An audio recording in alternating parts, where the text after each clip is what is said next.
saka nhai Deon, inyaya yei yaita kuti unge uchititsvaga uchiuya pano pachirongwa Tilder Life? Nyaya yangu tete yakatanga mugore ra 2012. Alright, ngatiite so, ngatitange nhoroondo yeupenyu hwako kuti tizoona kuti pakazotanga problem zvinhu zvakafamba sei.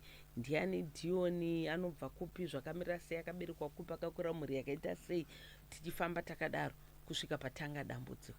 Alright. Ini ndakaberekerwa kunotoni. Okay. Ndakaberekerwa kunotoni. Takaberekwa 3-4.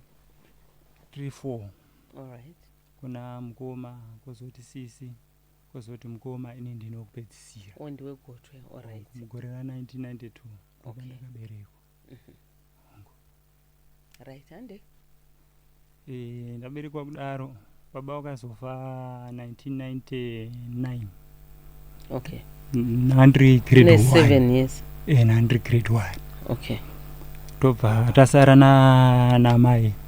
Mai tobva tisesekedza mai vakazoshaika mugore ra 2020. Tobva kazotisiya mai.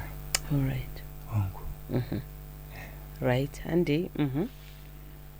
Wasara wakakurira kupi? Wakachengetwa nani? Wakapedza chikoro rini? Taura zvese izvozvo. Inini ndakakura ndina mai. Amai ndo vatakakura nawo. Takakura namai from 1999 baba vachishaya. Amai ndo vaititira zvese kusvika vazoshaya. Kusvika vazoshaya. Vazoshaya kubva wazodini? Vazoshaya. Ndanga ndasamukawo hangu tangozviitira mushando yemaoko. All right. Okay, hande? Zvadaro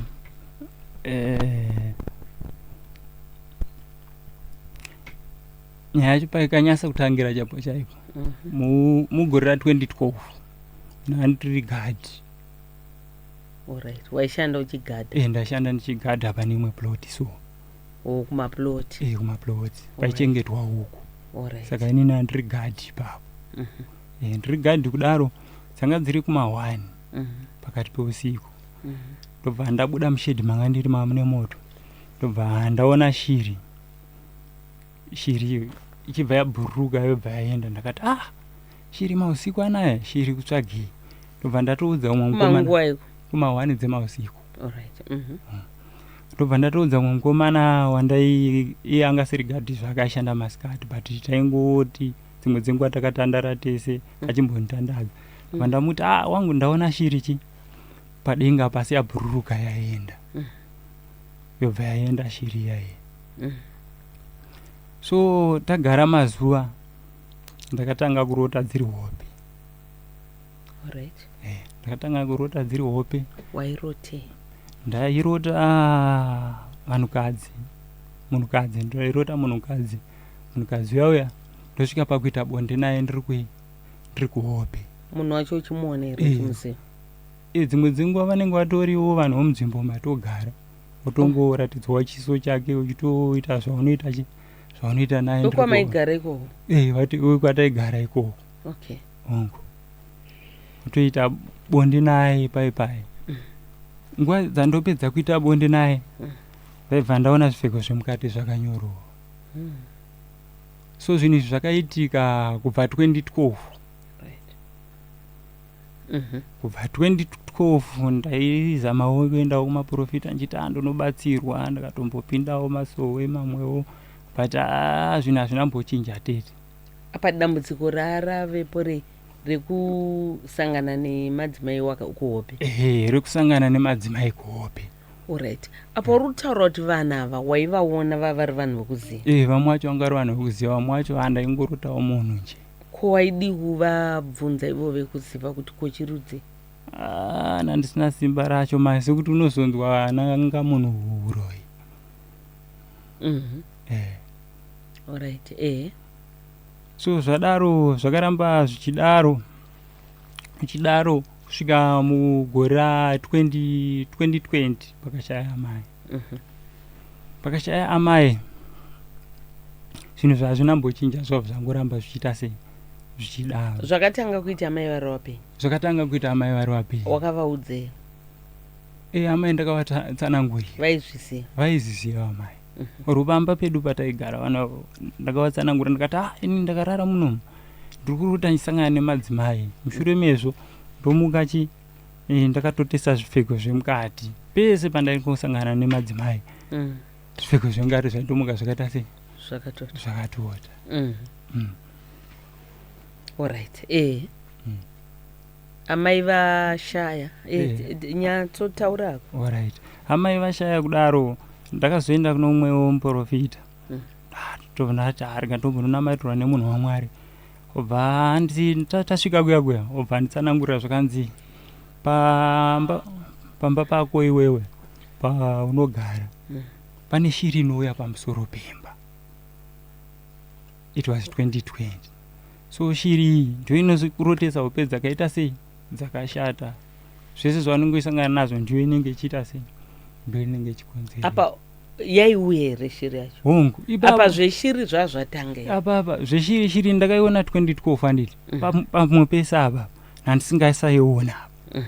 But 2020 manje ndakatanga after 8 years. After 8 years. Ndakatanga kungonzwa pamusoro pemarata so. Kuratidza kuti pane chinhu chiri kumaramara, pane chinhu chiri kumaramara baibai. Chimaramara kudaro ndobva ndazoenda kwamuprofita ndo akazonditsanangura zvikanzi no pamba pako pane shiri inouya pamusoro pemba. Shiri iyoyo kana uchingorara ine midzi dzaiona dzainozosara ichiita sei ichiita ndisaka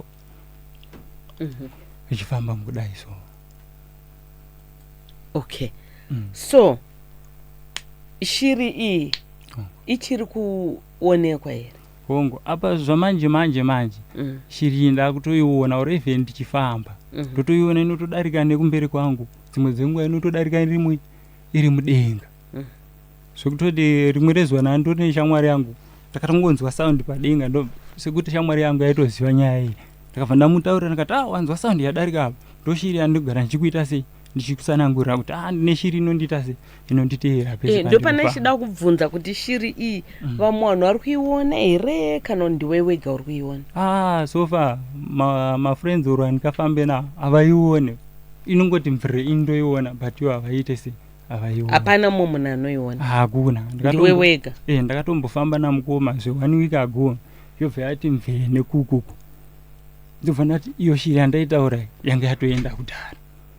Mukoma havana kuiona? Mukoma havana mboiona, mukoma wakandisira inini but nyaya iyi ndotogara ndichitoaudza isachi kuti inini wangu dzimwe dzenguva hazika nezvinozoitika usiku urefu pamba apa patogara panapa pafarm house pamusoro pemarata apa pane shiri inouya kukona iyi inouya zvekuma 8-9 shiri iyoyo zvekuma 8-9 inini hwangu semunhu wemasowe ndoenda kumasowe nongoitawo munamato dzanguwo hope dzozongobatawo ndorara handizive zvii zvinozosara zvichiitika. Alright. Pamba pauri kugara pandaigara apa ndakashifta. Une mudzimai une mhuri here? Hongu ndine mhuri. Alright.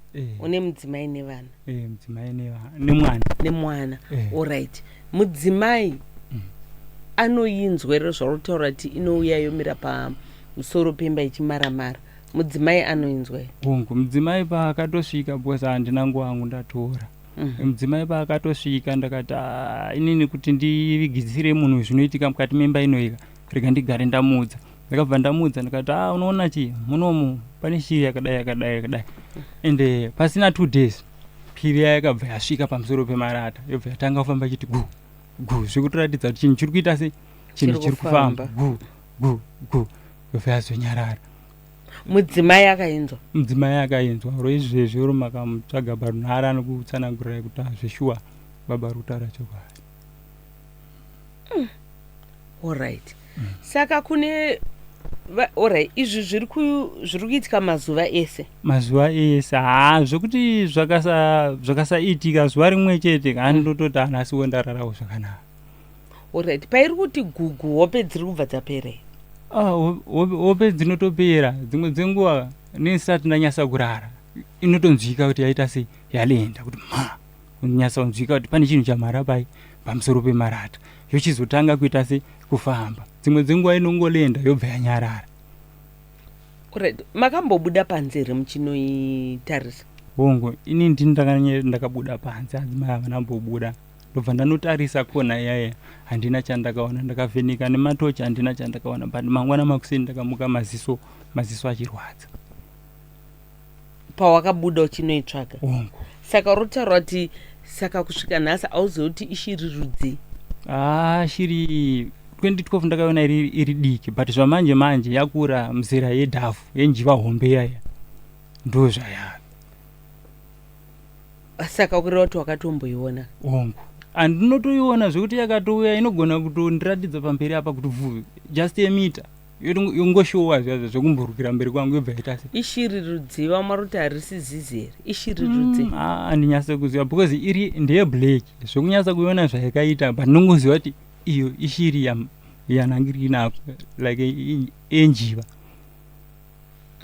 Unomboedza here kuirova, kuitema kana kuishudha nerekeni? Inouya ndisina mbotarisira tete, just like kuti rega ndimbofamba ndiende patakishop ndonotsvaga chingwa, ndopa unongoona chingoti vhre yobva yaita sei, yobva yaenda, zvekuratidza zvazvo kuti uri kufamba hako but ndakakuita sei, ndakakutarisa ndikufamba neyo, ndozvainoita. Sekuti kumashure uko ndine nzendo dzandaimboshanda ndiri gadhi kudaro, mausiku ndaiti ndichifamba mudzira ndaigona kunzwa focho focho focho focho, ndofamba futi pai musango ndiri mudzira. Apatika musango kapamwe tsuro zwa ikatete musango dano ndafamba kazve 2 meters futi ndobva ndanzwa futi focho focho focho focho, ndakafamba futi focho, zvokuti kufamba kwangu mausiku panga ndiri gadhi ndaitofambira kushinga, ndaitoziva kuti inini pane zvinhu zvinoitika pandiri, ende ndaiti oro dzimwe dzenguva ndiri kubasa kwandaigadha, ndaiti kuti rega ndipinde muchirori ichi ndiite sei ndimborelaxa. Ndakarasvika muchirori yaya ndobva ndarara, within kana 10 minutes unotonzwa shiri yaya pamusoro perori kuti murr yalienda pamusoro pavo. hauna zvawakabata here? Inini ndi mwana waJehovha, handina kana chandakabata, ndingoshandisa munamato chete. Zvourombwa handina tete. Kana kuti hauna vanhu vawakadenhana nawo ende pazvakatanga zvazvamboita sei? Zvinhu zvakangotanga tete, ndofungana ne 20 years, ndo 2012 ndichitoshandawo ndiri gadhi, zvinhu zvakabva zvangotangira ipapo, handina munhu wandakadenhana naye kana kuita sei. Ko anzi mamessages aropinda pano, ko ukambozama kufamba nerekeni? Zvibatsire tete. Sei? Sekuti oro ukada kufamba nerekeni yacho inobudikira nguva dzausina kutarisira, yongoapia zviya kumberi kana kukrosera nekumberi kwako yoenda, wakudzoka futi kana kukrosa kwacho ndezve aitori nguva yakareba? Aitori nguva yakareba, inongoratidza sokuti ndiri kukuona yobva yaita se, yobva yaenda. Zvekutoti sepamakamira ipapo inogona kungosvika nechepamashure apa yongoratidza ingomboruruka. Izvi zvinoitika kana uri panze kwete mumba? Aiwa, mumba handina chandinoona, mumba ndinongonzwa saundi chete pamarata. Alright, okay. Saka iwewo pawafamba uchiuya kunoku kuti uzotaura nyaya yako, une mazuva uchitinetsa, please ndatambura ndeshiri inonditevera. Pawafamba uchiuya kunoku yakuteera here shiri? Ya, pandafamba ndichiuya kunoku, pandaburuka taxi ndopandaiona yabva yaratidza kucrossa sezvanga ndichareva zvakare, yabva yandikrosera nechipamberi yobva yaenda. Uchikrosa uchiuya panapa? Ndichiuya panapa. Saka ureva kuti pambane pairi yakakumirira? It means kuti kwakangodoka chete ukama hwangu nayo takufambidzana pamwe chete, chese chandiri kuita it means inenge ichitondiona. Kwakadii womboibvunza mbotaura naye kuti chii ndiwani uri kudei? Nditombozama kutombotukirira chaiko kana kuita sei, but no respond, hapana kana respond.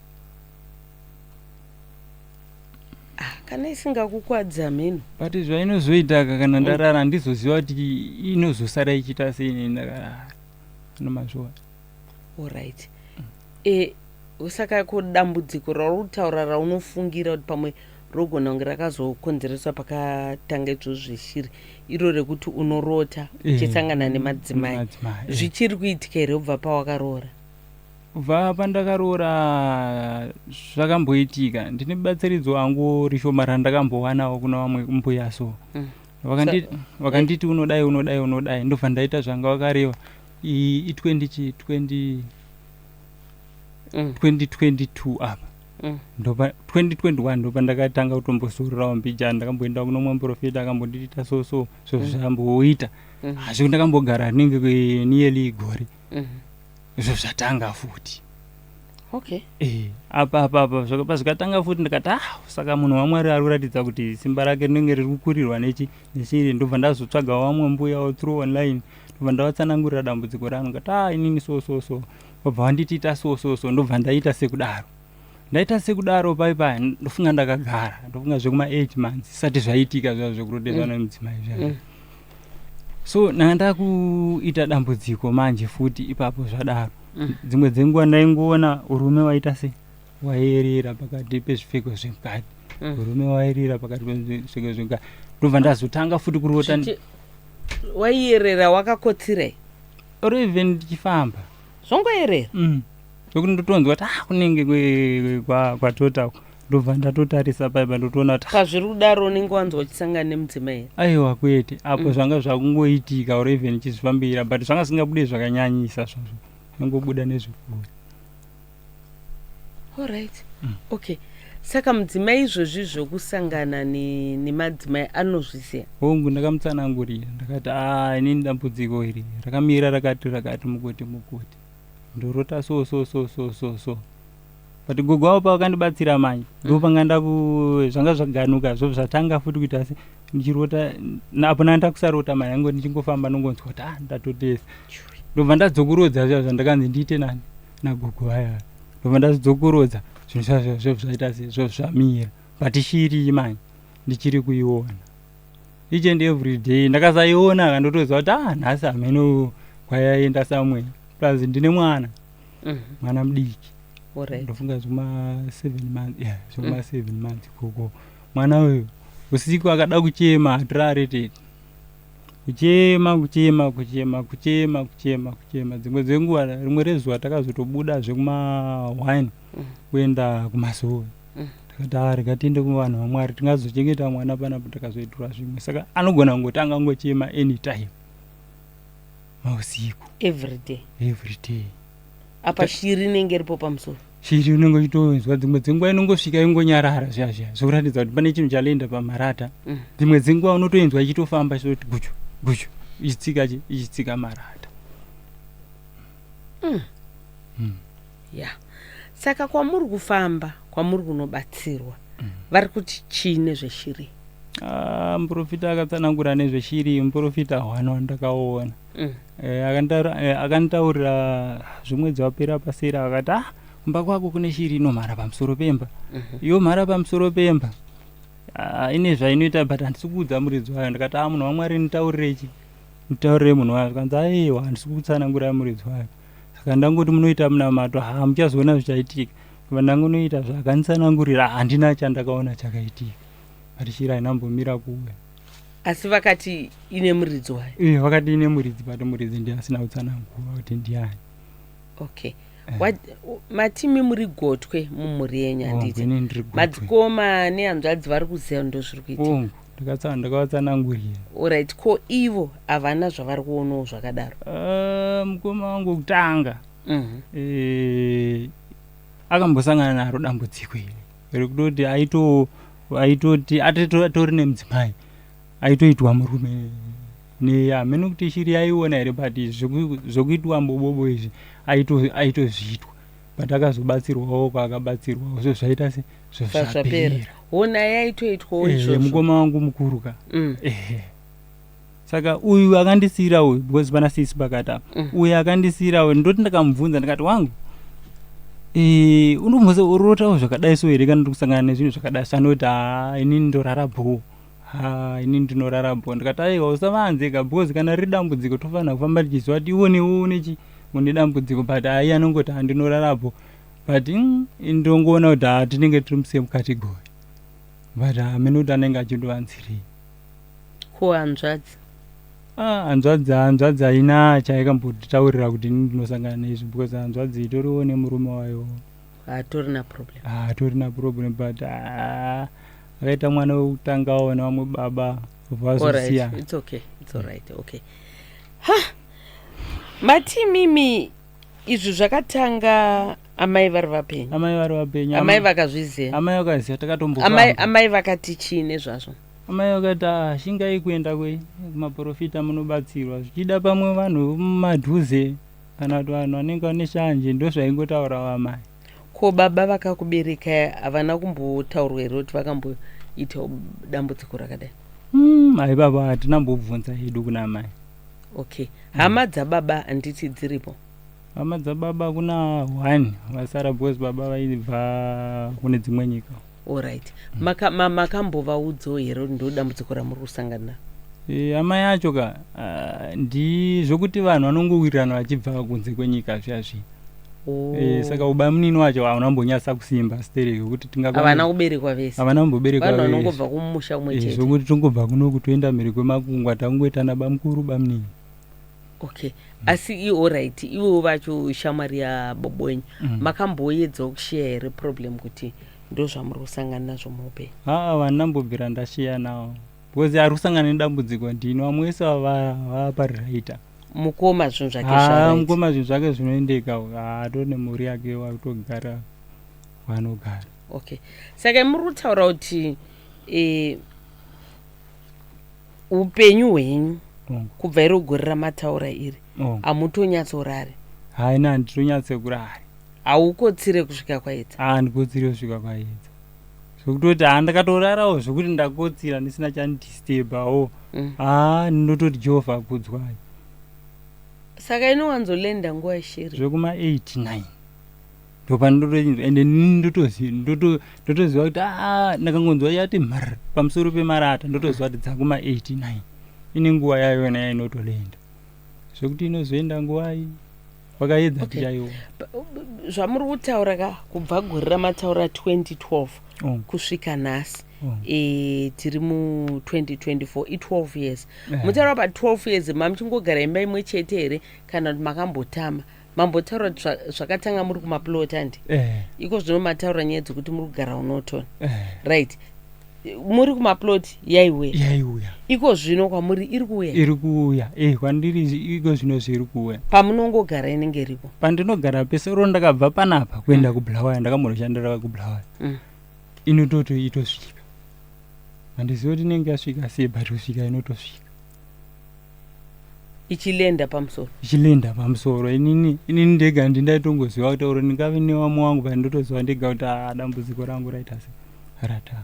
Okay, pamakaenda kure nebasa imba yamaigara maigara nevamwe vanhu here kana maigara mega? Taigara nevamwe vanhu. Alright, saka vamwe vanhu vaiinzwawo here kana yamhara pamusoro pemba? Hapana inzwa. Ndimi mega? Ini ndindega ndainzwa. Zvokuti dzimwe dzenguva aizotolenda vamwe waita sei vamwe wakotsira because ndiri munhu anonoka kurara dzimwe dzenguva ndoita bhizi nefoni nezvimwe zvakasiyana siyana.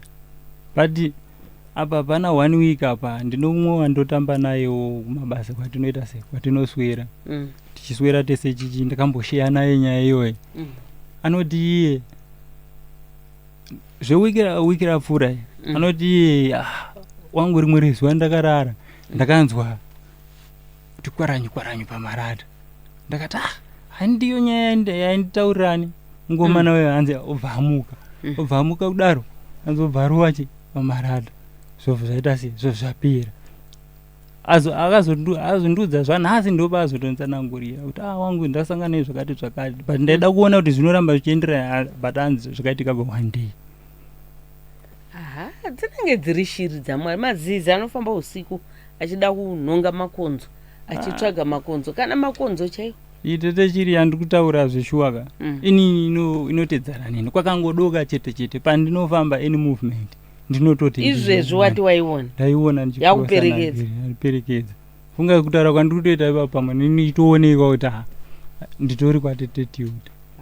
Shamwari, hazvisi zviri mupfungwa here mako iwo? Tete chinhu ndotochiona chichitombururuka kudai so kana kutoapiya kumbe kufesi kwangu kuno. Heshi. Okay, saka uda kuti chi kuruzhinji rweZimbabwe? Ndoda kuti kana pana anokwanisa wherever kuti munhu wamadzibaba kana kuti munhu wechivanhu kana kuti munhu wechivanhu ndokukumbira rubatsiro kuna vanogona kuzvigadzira nekuzvipedza. Ndabasa kuti hanzi zvapedzwa sei. Chandongoda kuti anini chiri ndisasaione because handizive kuti zvinozopera sei. Okay. Saka ndikukuvhunza kechipiri zvekare hauna zvawakambobata. Tete oro even pakamira munhu waMwari oro munhu waMwari akagara pasofa pano kutaurira kuti maoko aya akachena handina kana chandakabata. Zvokuti mushonga yandingangobata pamwe mushonga ngoti mudumbu inwa midzi chete zvimwe zvese handina kana zvandakamboita zveurombo. Okay. Hanzi nemumwe mboya kunomhiri kwemakungwa timboona kuti inokuteera iro. Takambogara kuSouth Africa dedi yaisvika. Right. Ndambokunzwa uchiti ne panapa. Ndikati munhu yanenge akambogara kuSouth Africa unenge unoziya nezvekuSouth Africa. Right.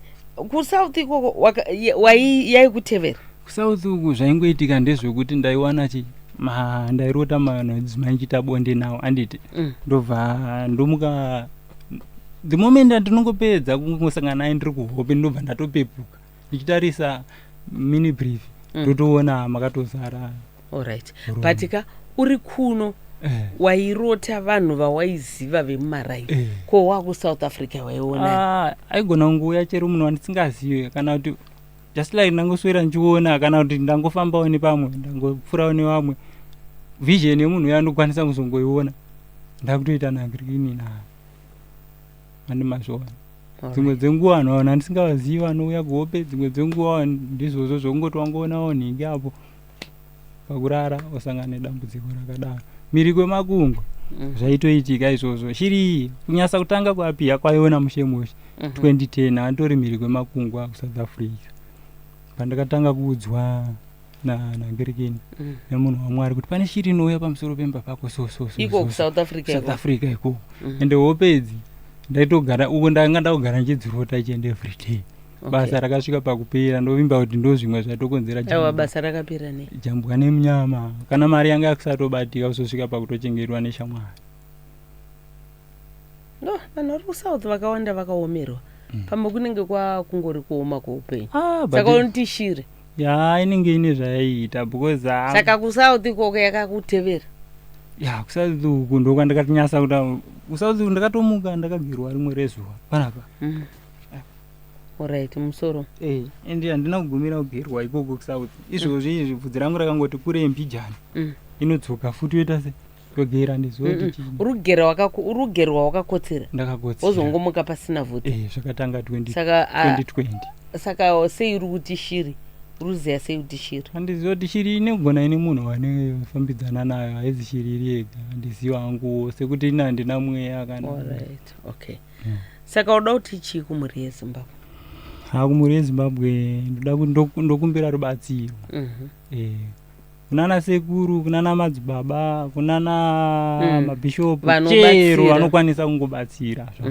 Handina basa kuti handina basa nazo kuti ndichabatsirwa nemutowo upi chandingoda iyo. Okay. Saka vanokubatsira vanokubata panhamba dzipi? Vanondibatsira vanondibata pa 0715 439 415. Okay. 0715 439 415. Anditika. Saka munomubata ipapo Deon arutaura kuti ndatambura handisi kutomboza kuti chii chiri kutoitikawo muupenyu hwangu. Saka varoda kumubata varoda kumubatsira 0715 439 415 0715 439 415. Deon tikuda kungokutenda nekuya kwawaita muchironga chino ichi tichivimbawo kuti uchawana rubatsiro padambudziko rako. Kana uchinge wazobatsirwa wawana munhu akubatsira zvinhu izvi zvapera tokumbira uzodzoka nditya uchizotiudza kuti no dambudziko riya rakazopera. Aiwa handodzoka teta ndikagocha kudzoka ndambouya ndakadai rena itete anditika. Alright, aiwa tinotenda Mwari vakuitire zvakanaka. Tichivimba kuti problem yauri kusangana nayo ichapera. Totenda tete anditika. Aiwa neso tatenda. Thank you very much. Right, ndo nyaya tange tiinayo muchironga chedu chanasunoyu apo tinoti susu zvinoyera, zvinoshamisa, zvinotyisa, zvinoda kufumurwa. Tilder live, shocking, strange, bizarre. Star FM, sounding good all the time. Right, Tollgate Motor Spares vanosupplya ma-engine spares, ma-engines, ma-suspensions, ma-service kits, pamwe chete kana ma-accessories. Vanoti ivo tine ma-engine emota dzinotevera anosanganisira ema-Honda Fit, ma-Honda Aria, ma-X-Trail, ma-Ranix, ma-Bubble, ma-Belta, ma-Probox, ma-Vitz, ma-Refo, ma-Noah, ma-Nissan, ma-Mazda Bongo, Mazda B16, Mazda B18, ne-Mazda B2200 and many more. Hanzi tinowanikwa muguta reHarare, tiripo panumber 30 Kaguvi Street, uyezve nepanumber 2 Robert Mugabe Road, muri muguta reHarare pashop number 2 handitika. Kozoti kuGazaland kwaIfields uko tiri pa 8633 Oil Jarros Jiri Complex Gazaland, nepashop number B15 Musani Complex kuGazaland zvekare. Kugweru tiriko tichiwanikwa panumber 4 Corner Akram and ED Mnangagwa Street. Kozotiwo kuKwekwe tiripo pashop number 5 Nyamunda Building 4th Street. Munotibata pa 0786 852 151 0786 852 151. Tichibatikawo zvekare pamasocial media platforms ese akanzi Tollgate Motor Spares. Musakanganwe ma-civil servants gore rino 2024 tikuendera mberi nekupai zvikwereti. Muchidawo angave ma-accessories, ma-engines, ma-suspensions, ma-service kits, anything chine chekuita nemota chatinenge tiinacho, tibatei tokwanisa kukupai nechikwereti chamunozobhadhara over 12 months anditika. So hazvina basa kuti muri kupi, chero kwamuri ikoko munongotibata toita arrangements okuona kuti zvamunenge muchida munozviwana sei. Right, number dzedu zvekare 0786 852 151 0786 852 151. Tollgate Motor Spares, the genuine parts place. You make me Tilder live, shocking, strange, bizarre. Star FM, sounding good all the time. Okay, tatsikwa nema boss, the CEO kubva kuVox Solar Energy. Mukomatererai makadii. Tete, how are you? Ndiripo zvangu muri sei? Aiwa, tingofara ka February rinonakidza. Apa ndiye gore revarume. Hai, ndevarume vakawanda vari kuita kufara ndopa makatongore vale. Exactly. And it's next week. It's just around the corner. That is very true. Asi ndoziva isusu kuVox Solar Energy ka atizogumire musi wa14. Takutongoti February wese. Takatotanga kudhara. Anditika. Rudo rwega rega tiri kungori mwaya tete. Aiwa, ndikuzviona hangu smile yamunenge mungori nayo nestep chete iya yekuti right mwedzi unoyu February ndezvedu. Mukomatererai kuVox Solar Energy zvakamira sei? Muri kuita nezvechi? Toziva pana atanga kuteerera nhasi. Kuna vatanga kuti terera nhasi. Vox Solar Energy is divided into 3 departments. Yes. We have got the first department rinoita zvemasolar, that is supply and installation of solar system products, that is both for domestic as well as for commercial purpose. We've got another department which is our second department rinoita zvebore drilling services, that is from bore siting up to bore drilling, pump installation. That's our second department. We also have another department inoita tubing and wiring, ingave kuchera madziro, ingave service. So we do supply and installation of tubing and wiring material. Okay, all right. Ndo zvatiri kuita ka kuVox Solar Energy. Pamuri kuita izvi, muri kuitira vanhu vari muHarare chete here? Zvakamira sei? Tinoita the whole of Zimbabwe. Hapana kwatisingazvike kwaMutare, Plumtree, Bulawayo, kwese tinosvika Harare, Bindura. We cover the whole of Zimbabwe tete tichispread love yedu. In the same month of February tinenge zvakawanda zvatakaronga. Okay, right, toziva makambani masolar, makambani maball awandisa. Chii chiri kukuseparate from all these other companies? Yeah, when it comes to my solar products, tine offer my warranty on our products. We base with a genuine product, and with those product we base our warranty, which range from 1 year up to 5 years. So that's the major thing. And then when it comes to my bore services, we've got modern technology when it comes to bore sighting, which identify the best point within the given area. Yeah, identify the best point to tell us the minimum recommended bore depth. It also give us a pictorial view. And take yes. All right. Okay. Mataura mabata nyaya dzemabhoro pama services emabhoro munosvika chero kupera. Yes, tinokava the whole of Zimbabwe pana kwatingasvike. In this month of February we are running a promotion muno muHarare yatiri kuti love and professionalism, and we were offering sighting pa $90 only kana uri muno muHarare. Just $90 cheta kuitira sighting. Kana chinge tapedza kuitira sighting, we also drew a bowl for you at $900 only for this month of February chete. Anditika. Okay. Toziva zvinhu izvi zvimwe zvinogona kuya zvichidhura. Some of these products, they don't come cheap. Mune ma-terms here ekuti toti pamwe munhu angona kuti alright ndogonawo here kupota ndichiuya ndichibhadhara mbichana. That is very true tete.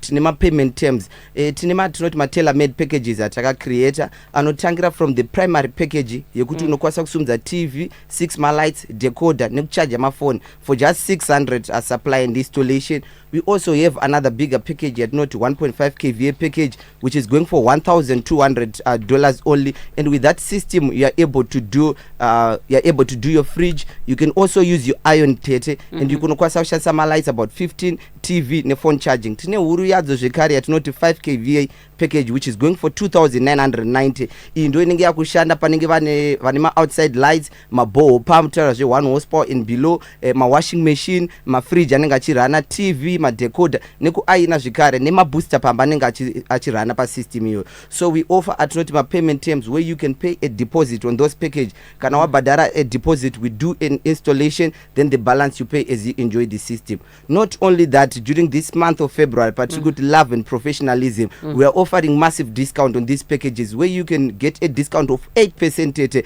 Just imagine. 8% chero chawatenga. Yes, 8% on our packages. Tinema individual items also are on that love and professionalism promotion. Panosanganisira ma 3 kVA inverter going for $230 chete. Wow. A 415 watts tete pano is going for just $100 this month of February. Paya not at kwasaku aina tinema solar iron zvekare arikuita $20 only. Ma lithium batteries. If you visit our Facebook page, we have posted a catalog of my list my products which are on this love and professionalism. Alright, solar iron irikusiyana nei these other ordinary ions? Solar iron inoconsume moto mshoma. Ma ordinary irons atinoziva they range from 2000 to 3000 watts, but solar iron inoconsume just 350 watts, which means kana even ukaishandisa pazesa bhira kure magetsi inoya rakadzika. So it works both on zesa and on solar tete.